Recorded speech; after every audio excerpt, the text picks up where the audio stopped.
Today I will be going through my entire Bob Dylan vinyl collection, which is pretty big. I'm pretty sure it's the artist I own the most of. I think that used to be the Beatles, but I'm pretty sure Dylan has now beaten him out, or them out.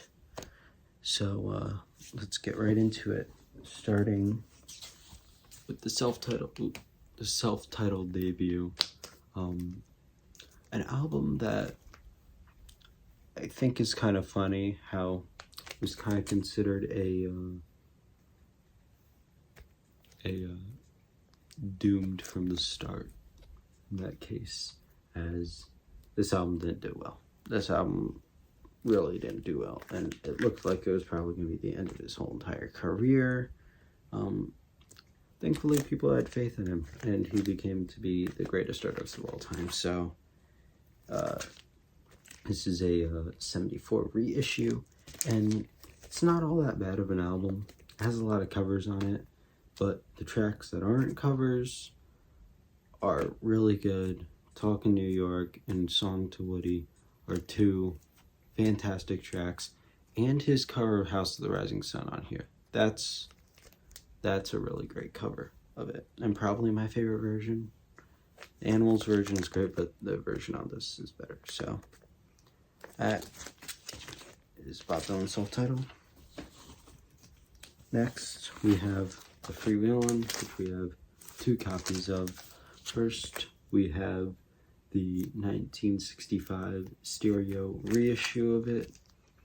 This one sounds great, and is in pretty good condition, plays cleanly all the way through, and I'm hoping to eventually find a 63 mono, or even that really rare pressing with the extra tracks on it. That would be even more amazing, but 63 mono is what I'm looking for next. So, and then we have a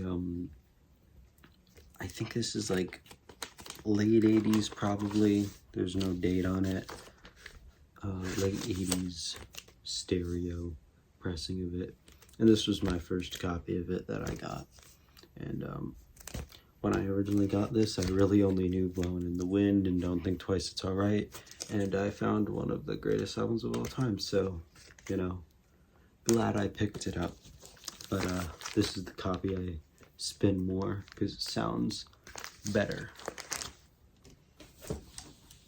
Next, we have Times They Are A-Changin', and this is an earlier mono press of it. Sounds absolutely fantastic. This album is, a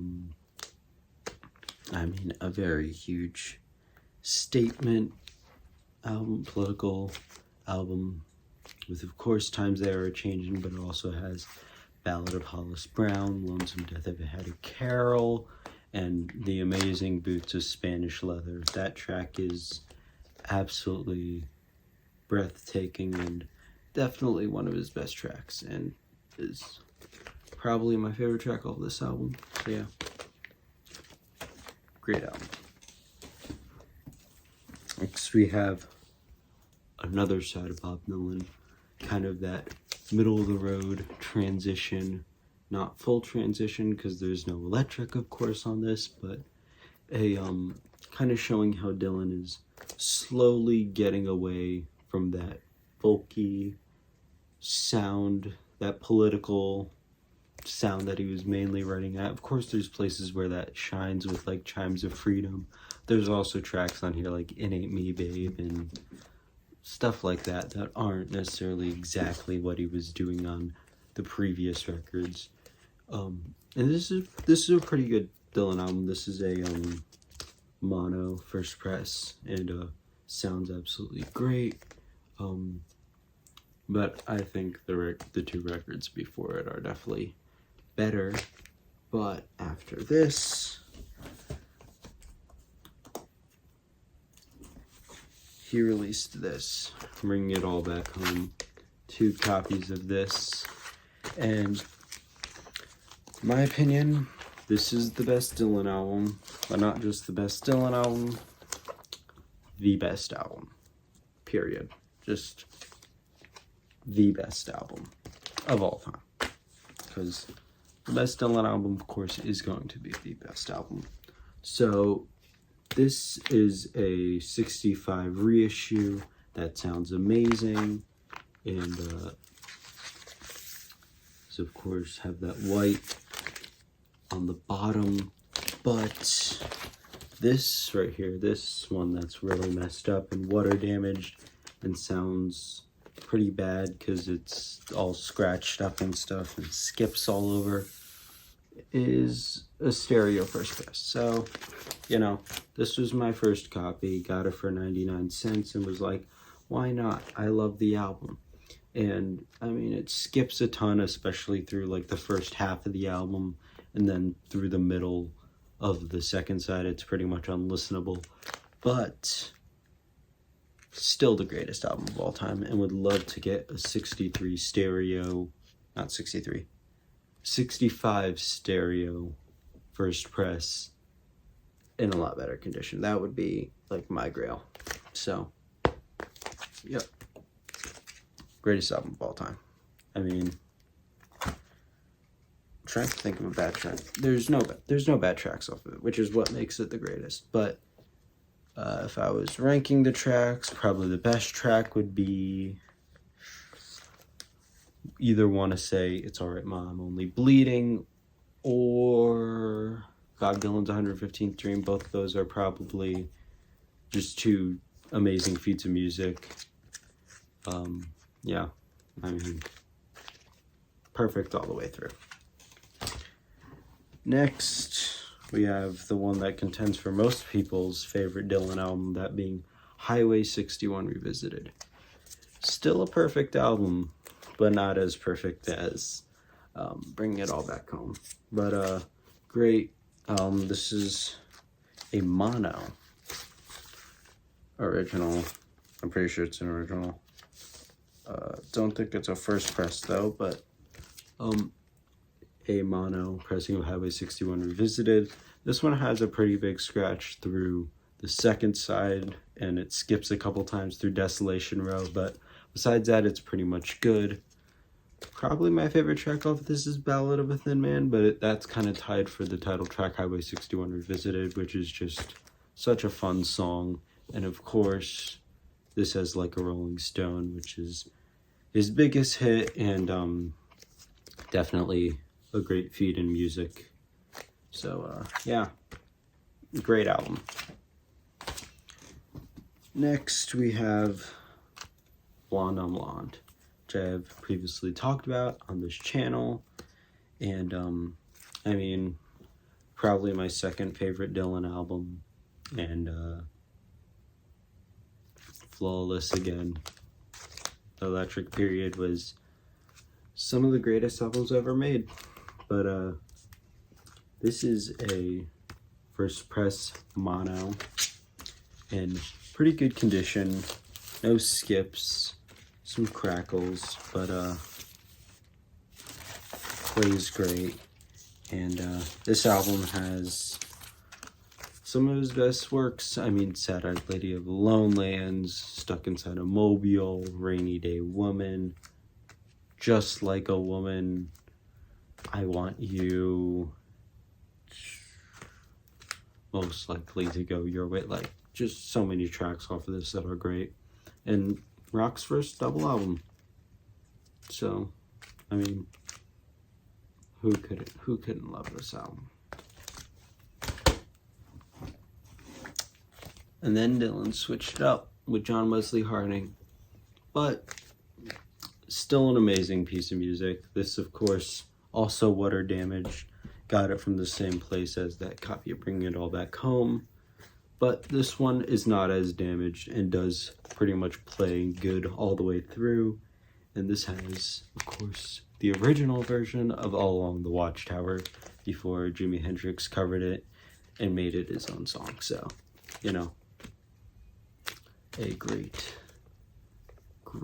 album, but a new form, a new sound, which Dylan liked to do. He liked to change it up, which is good. To then go to Nashville Skyline, which is an absolutely amazing amazing album, and probably my favorite like country sounding album.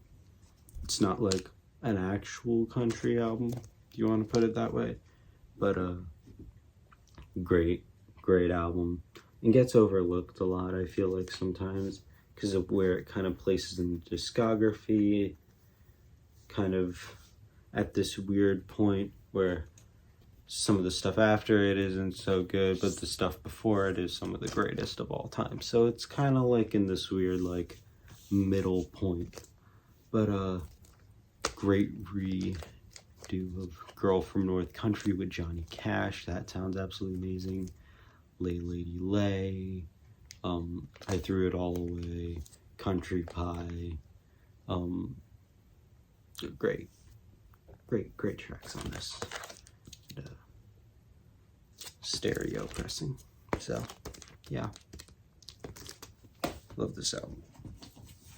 Then we have Self-Portrait, which I don't know what he was going for here. This doesn't really look too much like him, but yeah, Dylan was getting into art and he made this album cover.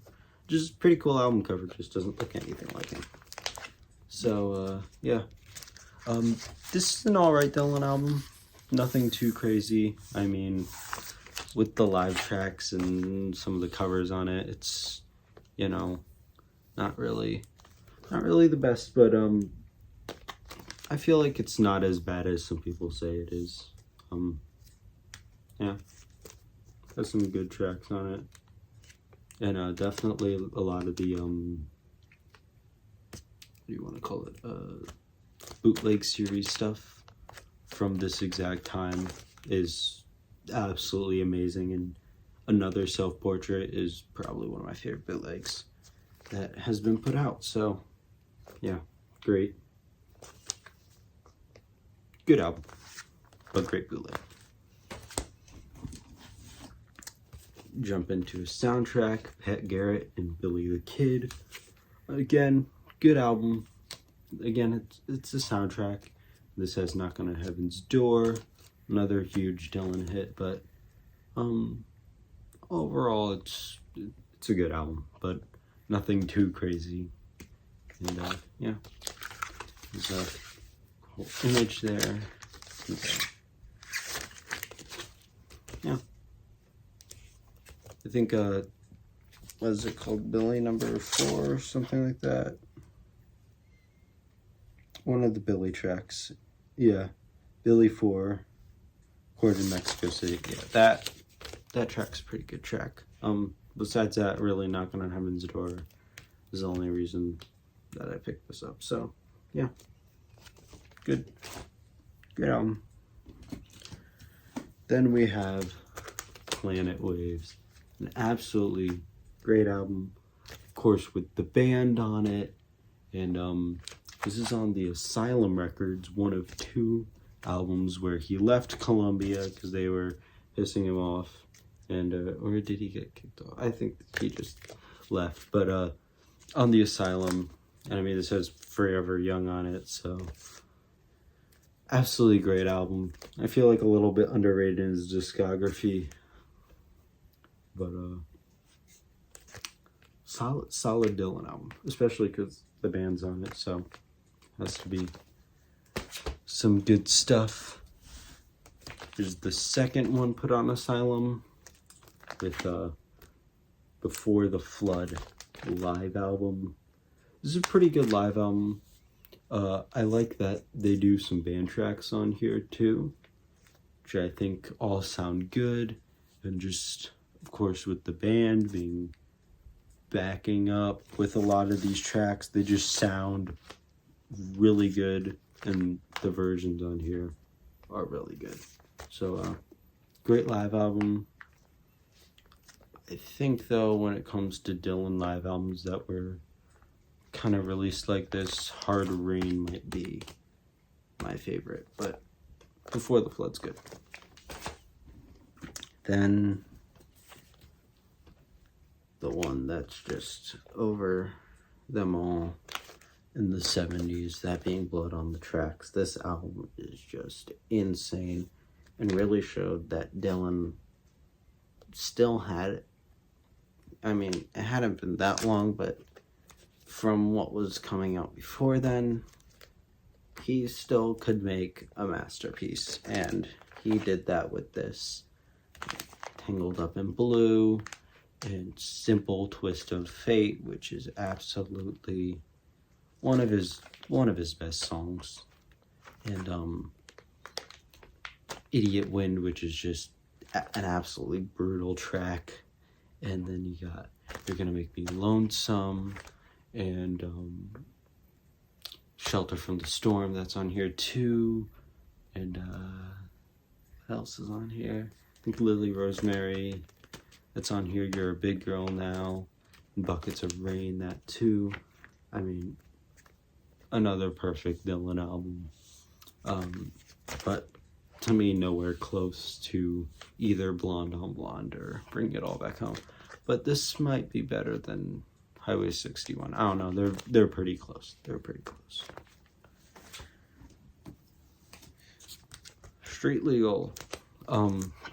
Another kind of transition album. This was, of course, right after Blood on the Tracks, and doesn't really sound anything like Blood on the Tracks, but after he got all of that off of his chest, he made a very interesting album, and definitely, again, kind of like Planet Waves, a little more underrated in his discography.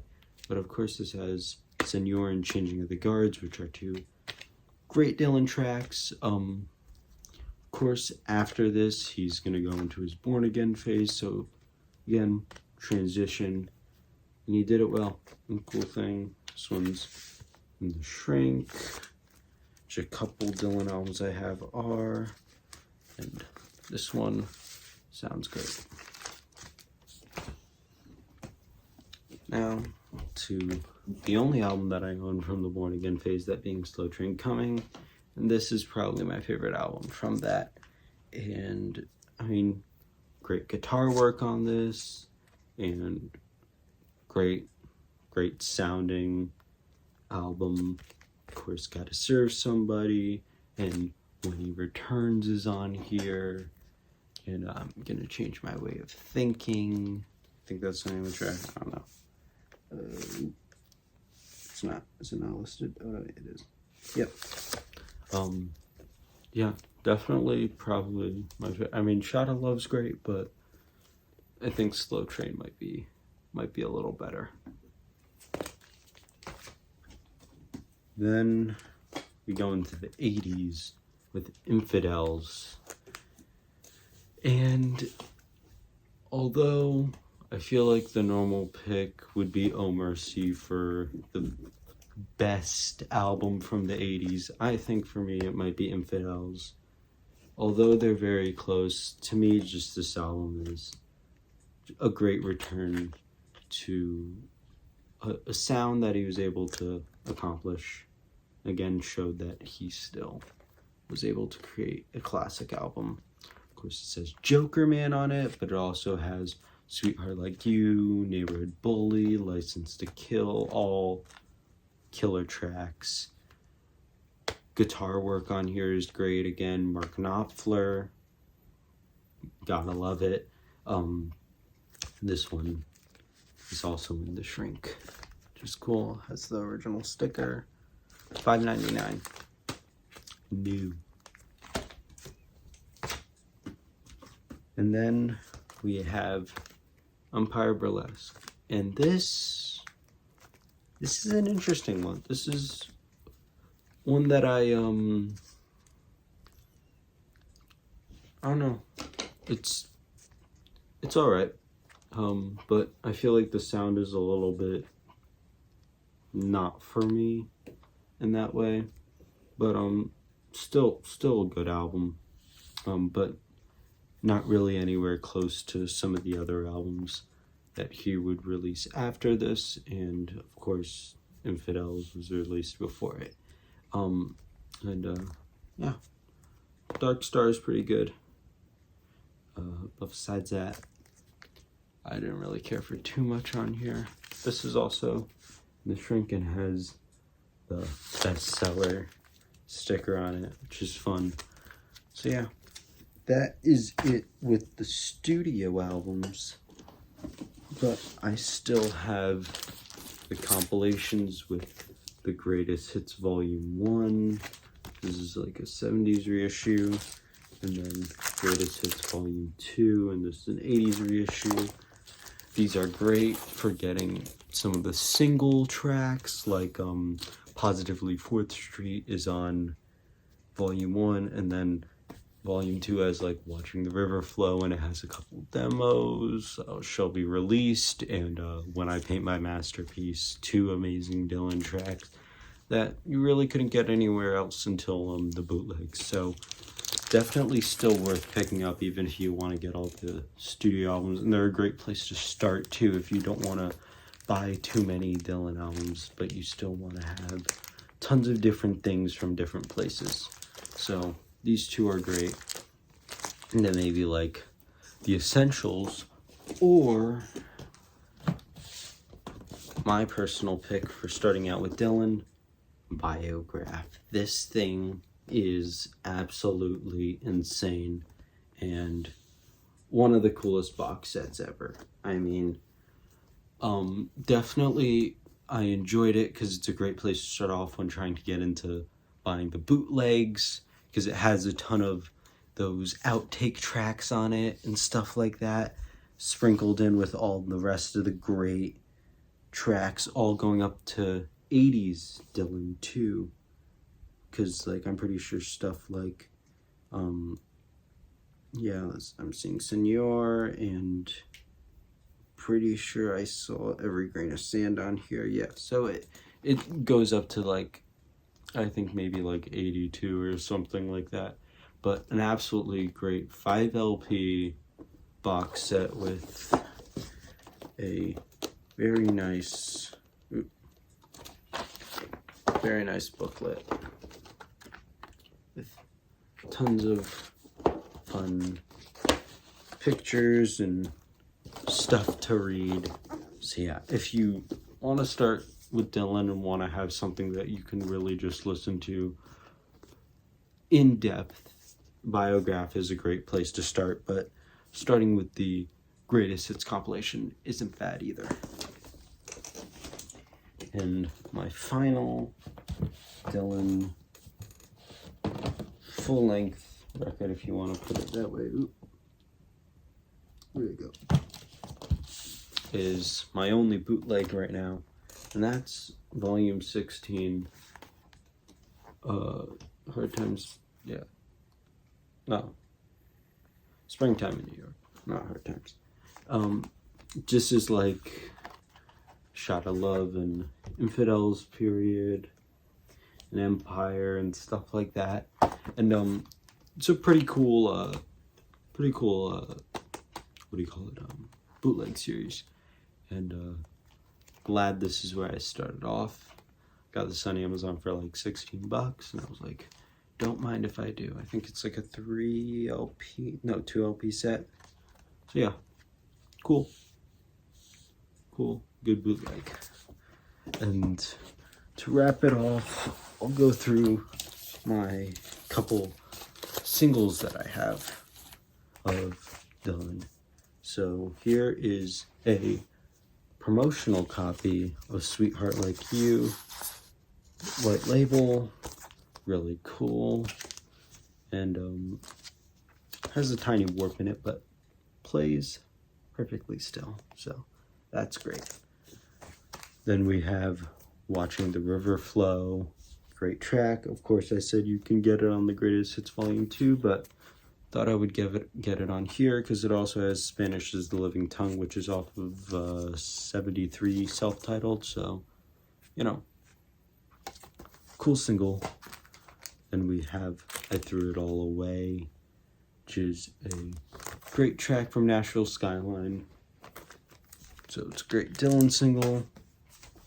Then we have Like a Rolling Stone and Gates of Eden, 2 amazing Dylan tracks in one. If you're going to get one Dylan single, I would say probably get this because you get 2 great tracks on it.